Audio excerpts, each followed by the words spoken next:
Well, welcome to Water Cooler. It's our weekly chance to run a few ideas around the test track, see how they survive, and it's always a pleasure to be able to welcome people who think hard about this country and its values and the way things are going. Today, it's my great pleasure to introduce Martyn Iles, the Managing Director of the Australian Christian Lobby from Canberra. Martyn, welcome to Water Cooler. G'day, Nick. It's really good to be with you. A year ago, I don't think either of us would have dreamed of doing this, would we? We wouldn't have had the technological capability. That I guess, is one good thing we might get out of COVID. That's true. I think that's exactly right. Everything's changed. Not only the popularity of online content, but for an organisation like us, we've actually found a whole lot of new ways to innovate around what we actually do in the grassroots, and the way we train volunteers and the sorts of campaigns we run. So it's been a mixed bag, and we've found it to be really interesting. We were just talking before we pressed the record button about the audiences that you can reach with these sort of ventures. You're in the millions, right? Millions. That's right, yeah. So I think we were fortunate because we happened to get ahead of the COVID spike, if you like, or the COVID event. When I took this job February 2018, it wasn't too long before I thought, look, let's have a crack at online, let's have a crack at digital content production. I think there could be a niche that we can fill and that people could find desirable. And it turned out that those instincts were correct, but also we were ready to go. You know, we'd already got a bit of a baseline audience built up. And we certainly found that as soon as COVID hit, the consumption of online content sort of went up to a new level altogether.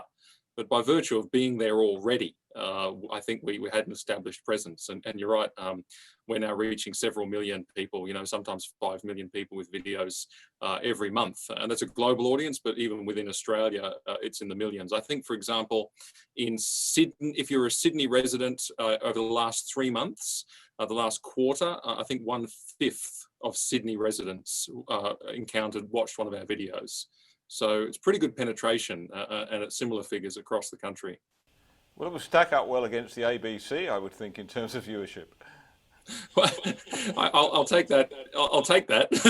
That'd be fantastic. I think that if we can provide competition to the ABC and give a different viewpoint, then I'm all for it. Yeah, but I think what's happened, Martyn, is that we now almost have this quite alternative TV network, don't we? Apart from, you know, not just free to air, you know, not just Sky with all its glory, but something like this that people will watch at home and in quite large numbers. Yeah, I think so. And the competition's getting pretty stiff, to be honest. There's a lot of alternative content producers on alternative media, and there's stiff competition.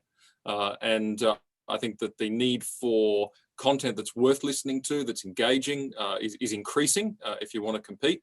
But also, I think that one of the really big stories coming out of the last decade is that young people simply don't consume mainstream media anymore. So my generation and below, they don't watch free-to-air telly. They don't read newspapers. That's just not how they function. They can find stuff far more entertaining stuff that they find just meets their exact interests and speaks to them in the way that they think through online media. And so I think YouTube is the biggest TV network in the world. And that is where particularly young men hang out.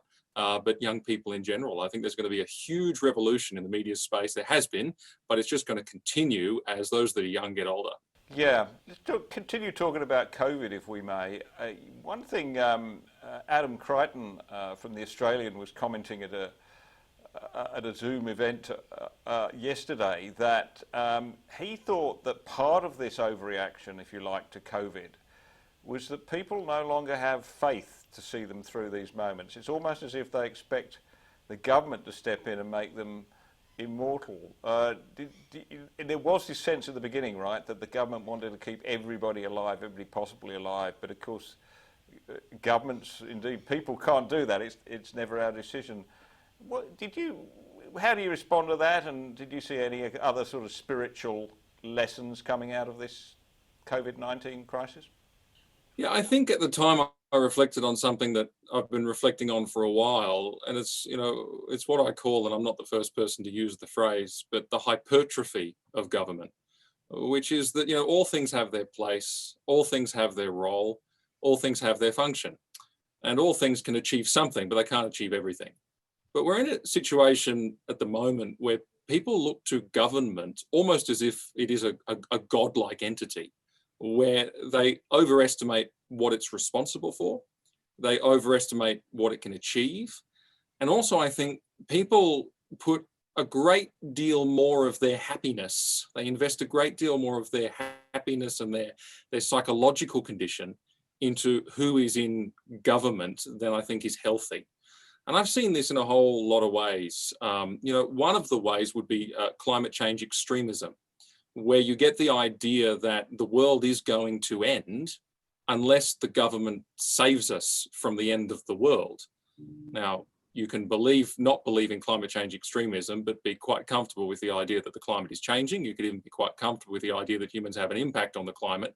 But that kind of extremism, that the government and intergovernmental bodies and international bodies are our savior in the face of imminent doom, is, I think, a really classic example of believing that governments can do far more than they can. I think coronavirus is the same. And I think that the idea that a government can extinguish a virus, or even should extinguish a virus, given the costs that come along with that, is a very modern Western idea that government is the highest authority we know. Government can give and take away more than anything else we know. And we're starting to invest so much of our life and security in government that we look to them for everything. I think there is a spiritual lesson in it for sure. And I think it probably is, there's a lot of things feeding into this. It's not just a faith thing, but one of the things feeding into it certainly is the loss of people's belief that there is something more important, there's something greater than, there's something far higher than government. And so they look to the government as the highest and greatest thing and give it that almost godlike status. Yeah, there's enough for about 10 podcasts in what you've just said to unpack. But, what gets me, Martyn, is you're right. People do have this tremendous faith in government, but it goes against all our experience, right? Everything in the last 100 years shows that government barely does the things it's supposed to do very well, and when you give it something very ambitious to do, it fails completely. And particularly, you mentioned the climate change discussion there, but in the international arena, governments getting together and fixing things, it doesn't have a very good track record, does it? So why do people still have this faith in it? Yeah, they tend to make a pretty ham-fisted effort of things. I think a great example would be the UN Human Rights Council as it currently stands, where you have Saudi Arabia, and you have China, and you have all of these countries. You look at the list and you think to yourself, "Good grief! This is meant to be the world's great hope to protect human rights."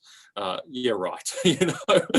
It's madness. And there's no. I'm reminded of the Kerry Packer, that famous viral Kerry Packer video where he's before a Senate committee and they're really sticking it to him about paying his taxes. And he's saying, "Look, I've paid all the taxes that I'm legally obligated to pay." And he says, "And to be honest, you're not using them in such a way that I feel like I should be donating extra." And I thought that's just so funny and so true. We all know how much of a mess governments make of things. And you can look at the most interventionist government in Australia at the moment would be Victoria. And you can look at the way the Victorian government takes on that role of saying, well, we are going to extinguish a virus and show that we can conquer it. And we are going to keep you safe. Meanwhile, the cure is worse than the disease. And you can see there a government that's just boxed the whole thing up. They have just made an absolute ham-fist of everything that they have touched. You can look at the hotel quarantine program. You can look at it's just a mess. And that we look at all of that evidence around us, and yet we still sit here and say, "Oh, government will save us. Please, government, come to my rescue." And I've often wondered, why is that? Why do we feel that way? And I wonder whether part of it is, well, there is the faith question. There's also another question, which is, I think just about everything these days has become political. We've politicized nearly everything we touch, everything we look at. Education is highly political. Speech is highly political. Even mathematics is being politicized these days, where they're trying to get, a lot of ideology chucked into the mathematics lessons, whether it's, gender ideologies and all sorts of things. It's absolutely everywhere. And I just wonder whether there is something about our belief that in politics really is power over pretty much everything. If we have power over things, then we can make them work for our benefit, even to unrealistic extents. It is an overconfidence, I think, in the human condition, and an overconfidence in what we can achieve if only we have the power. And again, I think that's a deeply rooted thing that comes out of people's, their faith position, whether they realize that they've got a faith position or not. Martyn, just for maybe a handful of people listening or watching today who aren't familiar, just tell us about the Australian Christian Lobby. What are you there for? What do you do? Sure. The Australian Christian Lobby really these days is a grassroots movement. So it's a people-powered movement of very nearly 200,000 Australians now. And the motto is truth made public. And so the whole idea is to, make truth public. That is to take action so that we can affect politics and we can affect culture, for the cause of what is right. And the way we do that is through a whole lot of grassroots campaigns. We also do it through media and alternative media commentary as well, and through going into the parliaments with that backing of that grassroots movement to speak to politicians. So it really is a people-powered movement these days. And it's an important presence, I think, in the Australian political scene. I think you come to be recognised as I can dare call you a lobby group that represents the views of a large percentage of the population. So if for no other reason than that, politicians, I think, have learned to take notice and listen to you, right? Well, that's the idea, of course. And I think one of the benefits we have is that we've been around for a while. We've been around since 1996. And that means that we've got a bit of pedigree. We're well recognised, particularly amongst our constituency. But one of the things that you rightly identify is the importance of speaking for an identifiable and significant group of people.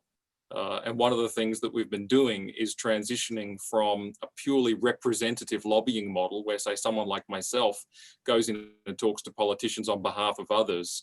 And we're transitioning very strongly into a model whereby we do a lot of participatory lobbying. We actually invite people in to become activists in their own right. And not only to speak up for what they believe in into the political process, but to evangelize to others, to show them the importance of the issues of the day.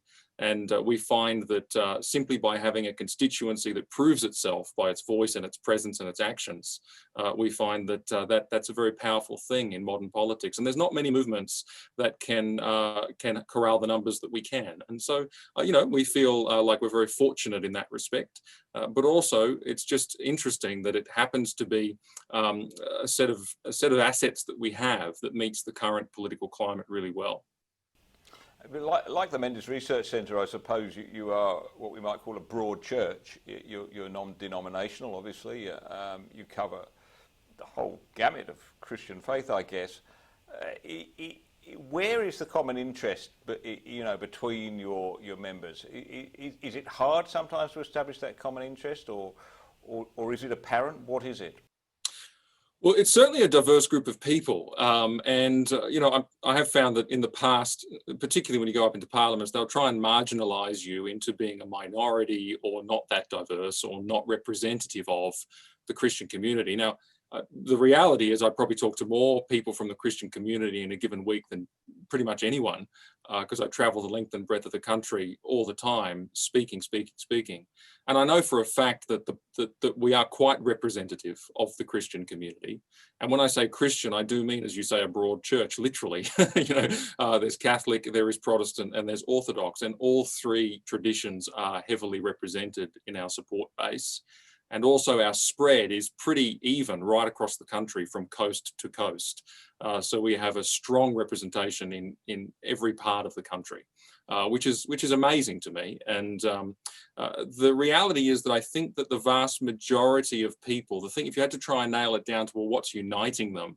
What is it that makes them interested in what we're doing? It's not their socioeconomic situation. We've got rich, we've got poor, we've got middle class, we've got the whole lot. It's not the race. We have a huge racial spectrum. It's not the denomination. I think it is a shared concern that culture's changing. And I think that the thing that these people share is sort of an alertness to the political realities of those changes. I think that they share a genuine concern for their future and the future of their children if they are to continue carrying the convictions that they carry in Australia long term. That concern, I think, really motivates people. I think it's very well placed. It's not artificial. And it is a concern about their future and their children's future. And also, and fortunately, it's not just a self-interested concern. I think the people who support us genuinely believe that if culture is to change in such a way that their convictions and their beliefs are under threat and they themselves are going to find it harder to participate in society fully in the future, they think, well, actually, that's going to be bad for society overall, because what I believe, I'm sincerely convicted, is good, and it's good for everyone. And so I think that's probably what unites our support base. I suspect, I mean, I know the numbers that you attract. I know the weight of support that you have, but I suspect if you went to some people in the mainstream media, dare we say the ABC, they probably wouldn't have a clue. To them, you're some boutique strange interest group. Do you find that? I mean, do they treat you as if you're just a strange sort of boutique aspect of civic society? Well, they kind of used to. It is interesting. I noticed a massive change actually around. So if we go back in time, I mean, a lot of people who are not ACL supporters or involved, probably the most recent memory they would have of ACL is the Israel Folau stuff. You know, we raised that money, we went through that process, and there was a lot of TV coverage of that, etc. It's quite high profile. And I'll just never forget going into the mainstream media studios and all that for interviews. So if it was Sunrise on 7, or if it was the Sunday Project, or wherever it was. And for the first 24 hours, the interviews I got given were so unbelievably hostile. You know, I was fighting my corner like nothing else. And they were trying to trip me up. They were trying to bring me down. They were extremely skeptical. They were really down on the whole issue. They were totally critical. And you just didn't get a fair run. They weren't interested in what you had to say. But it was really interesting. The day passed, and I think we raised basically $2 million in 24, 48 hours. And all of a sudden, all of these media outlets that had got me on and given me an absolute shellacking, you know, they got me on, they started contacting us and saying, please come back on, please come back on, please come back on. And so I thought, oh boy, I better put my boxing gloves on and go back for another round. And so I did. I showed up on Sunrise, I showed up on Today, I showed up on a range of it for the second time. And my goodness, weren't they kind and genteel and supportive? And, you know, I got all these Dorothy Dixer questions that were easy to answer. And all of a sudden, they portrayed the fact that they were completely on my side. And I'd gone in there ready for a fight, so I was kind of really thrown in the interviews the second time around. And I thought, isn't that interesting? You know, they had exactly the idea that you would describe, which is, you know, this is such a boutique thing. No one's on board with this stuff. This is just crazy, you know. And then they suddenly realised that actually Australians were sick of the political correctness. Australians really cared about their football and their favourite football star. And they were willing to put their money where their mouth was. And the grassroots energy that generated made them suddenly sit up and go, oh, we've miscalculated. We need to change our views. And I have found that since then, we're not so much regarded as sort of a curious side interest. I think we're regarded with a fair bit of suspicion, actually, and a little bit of concern as to you know what we really can achieve or what we want to achieve. And so the media have remained very skeptical, but I have noticed a definite change in their understanding of just how many quiet Australians there are out there who support us. It's almost inevitable, isn't it, that whatever point of view you argue from a position of faith is going to cut across the conventional wisdom of the elites. You're going to, whether it's Israel Folau, whether it's same-sex marriage, whether it's euthanasia, whatever it is, yours is not going to be the fashionable view in Newtown, is it? Does that make it hard when you go onto those forums to argue this, what is to them, you know, often a quite morally wrong position. I'm not there to make friends, I guess. I'm there to sort of try and speak with conviction. And I do feel very much as though it's an opportunity for me to speak up for the convictions of a lot of people who don't feel that they can speak up for themselves, or they don't feel like they have the articulation to express what they believe, or they feel like they're quite marginalized. I mean, one of the things that you can't underestimate is that when people who feel, if people feel the political correctness issue, people feel the burden of that, and so many do. So many feel like they can't say what they want to say. So many feel like they can't come out in the open with their beliefs because they'll be misunderstood, they'll be reproached, all this kind of stuff. It's, we see the quiet Trump supporter in America, for example, and, people who did research and said as many as 80% of Trump supporters were quiet supporters. They weren't comfortable with others knowing what they thought. And there's a very similar thing going on in Australia. I mean, I look at, for example, just my Facebook page, and you can see that the people who follow my Facebook page, there'd be 75,000 followers, but only 41,000 likes. And the reality is that if you hit the follow button on Facebook, your friends don't know. But if you hit the like button on Facebook, everyone, it comes up in people's news feeds. And I don't know, I've never seen a disparity like that between likes and follows. It's really unusual. And I think there's a lot of quiet people out there who feel the way they do. And I remember in the middle of the Falau stuff, I'd be stopped in the street every day by multiple people, and they would literally whisper. They would actually, crane in and say, thank you, but in whispered, hushed tones. And I thought, isn't this interesting? People feel like they cannot be who they are, and they cannot say what they believe. And you get this great eruption of energy and support when they see that actually they're not crazy, actually they're not alone, and there's someone there who's saying what they think, and that has a tremendous inspirational power on people. Yeah, I think that's a big thing, Martyn, isn't it? That many people feel, amongst their friends, and certainly many people in their workplace feel unable to, just be who they are and to state their views as they are, and so I think one of the roles that you play, and indeed to some extent the Menzies Research Centre and other bodies like ours, is that we can say to people, well, look, it's not an unusual position that you hold. It's a position that's held by a lot of people. I think so. And I think that one of the, people always say to me, oh, what can we do, to change things? What can we do to, push back, so to speak? Or what can we do? And I think that the answer is conceptually so simple. And it is courage. Now, obviously, it's complicated how that plays out and all the rest of it. But I actually think that the reality is there's more people with a conservative view of the world. There is a huge faith community in Australia, for example, massive. Now, the ABC and all that they don't think that, but there is. It's enormous. And so many Australians have faith, but also so many Australians have a basically conservative outlook on things. So many are suspicious of political correctness and all that kind of stuff. And, these people, they exist.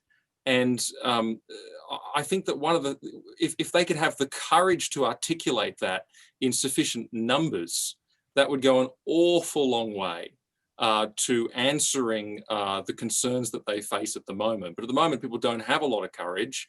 People feel kind of alone. And so what we can do is give them an opportunity to see, firstly, they're not alone. They're actually part of a big movement. But also I think groups like the Menzies Research Centre, ACL, and others, there's lots of content producers and creators out there. And there's really a generation, particularly of younger people, who are just drinking in their content like nothing else. They can give people the courage or the clarity or the foundations that they need to have a bit more confidence in what they believe and speak about it. And I so often just sit back and think, look, if everyone was just courageous, a lot of this would be over in an instant, because the courage of those with conservative inclinations or even Christian views would overwhelm the noisy minority. I really do think that. Well, here's the thing. Out of the last 6 prime ministers, including the present one, we've had one atheist, right? The other 5 have been professing Christians of different kinds, but every one of them, it seems to me, genuine in their faith. Yep. It's paradoxical, isn't it? We don't we don't talk about this. We don't. There's no space in civic life for politicians to talk openly about the faith and how it guides them. Well, that's true, and I think part of it is it's interesting. I heard someone say once that in America, faith is public and not private, whereas in the UK, faith is private and not public. And I suspect that we've probably inherited the British view on that, which is that faith is private and not public.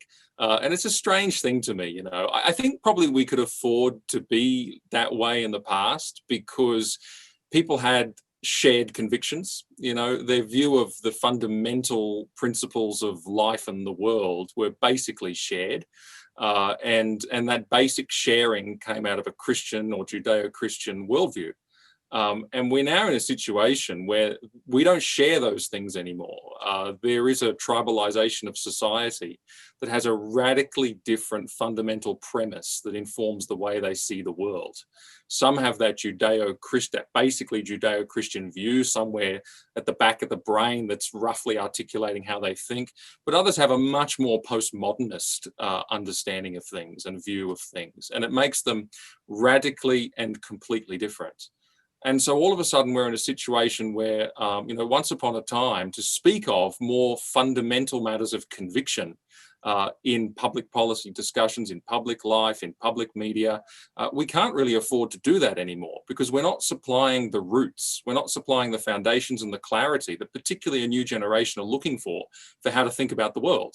We're assuming that that doesn't matter, but it does matter now because all of those things are now contested, whereas they once upon a time were not contested. And so I think that those things that were once held privately, they actually need to be courageously and unapologetically actually articulated.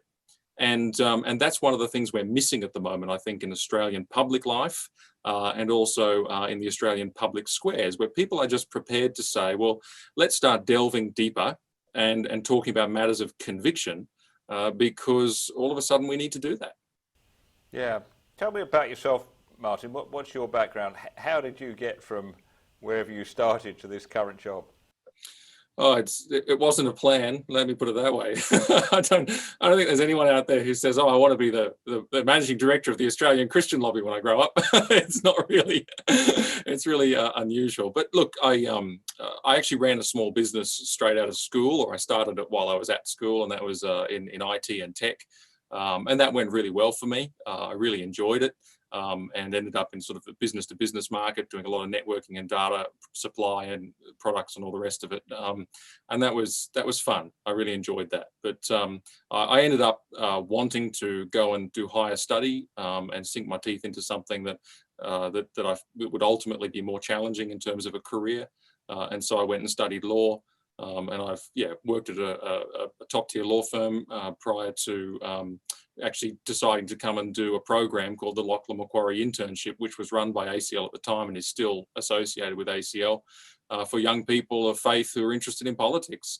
And I thought, I'm interested in all of the above. I'll go and do it for a bit of a holiday for a little while because I was working so hard. I was also doing a lot of church-based stuff as well. I've always been very much involved in the faith community and doing youth group and outreach to young people and all the rest of it. So I needed a break. I did that, and while I was on the program, I was offered a role at ACL. That was 6 years ago. I was chief of staff, but then we went and started a group called I sort of stepped out of that to start a group called the Human Rights Law Alliance, which still functions today and is still very, very busy today. And that's a law firm which takes on cases where people have gotten in trouble with the law for living out their faith, so religious freedom cases, and takes them up and fights them. So the Israel Folau type cases, all the ones that aren't famous, and there's an awful lot of them. And they're doing several pretty significant ones at the moment. Anyway, and then at the end of that tenure, while someone else is running that now, I came back and did this job on invitation. But yeah, a bit of a roundabout route. I think that I feel fortunate to have been able to be involved in a few different things. What are the things that are worrying you right now at the ACL? What are the issues that have come up recently that you see as are things you've really got to take a stand on?